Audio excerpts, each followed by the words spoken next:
Chapter 3. Now these are the nations which the Lord left to prove Israel by them, even as many of Israel as had not known all the wars of Canaan, only that the generations of the children of Israel might know, to teach them war, at the least such as before knew nothing thereof.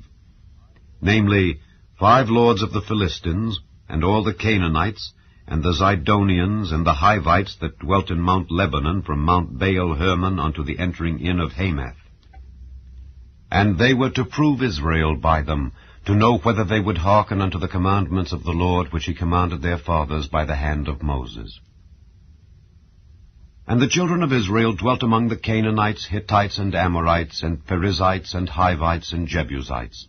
And they took their daughters to be their wives, and gave their daughters to their sons, and served their gods.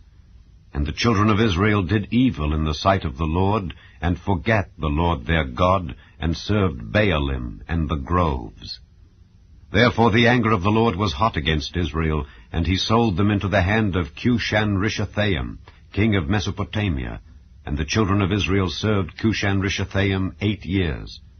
And when the children of Israel cried unto the Lord raised up a deliverer to the children of Israel, who delivered them, even Othniel the son of Kenaz, Caleb's younger brother.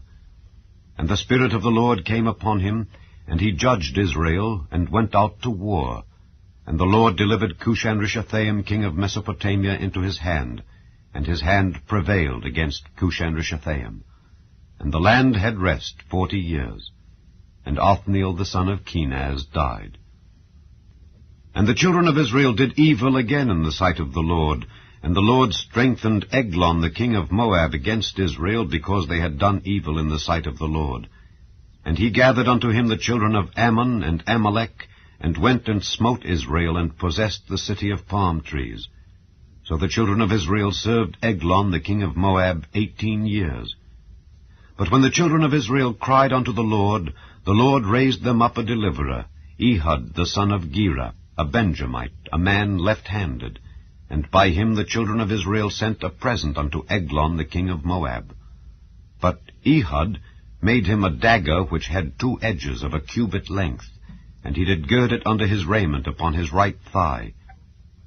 And he brought the present unto Eglon king of Moab, and Eglon was a very fat man. And when he had made an end to offer the present, he sent away the people that bare the present. But he himself turned again from the quarries that were by Gilgal, and said, I have a secret errand unto thee, O king. Who said, Keep silence. And all that stood by him went out from him. And Ehud came unto him, and he was sitting in a summer parlor, which he had for himself alone.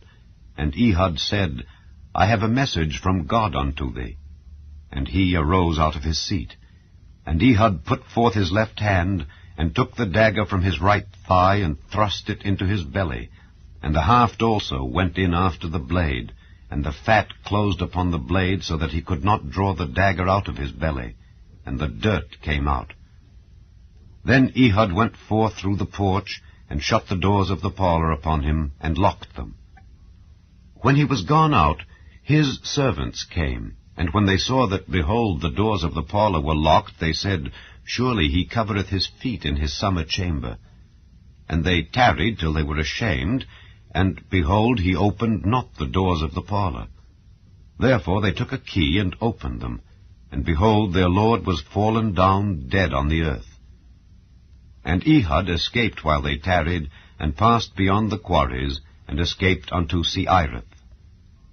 And it came to pass when he was come, that he blew a trumpet in the mountain of Ephraim, and the children of Israel went down with him from the mount, and he before them.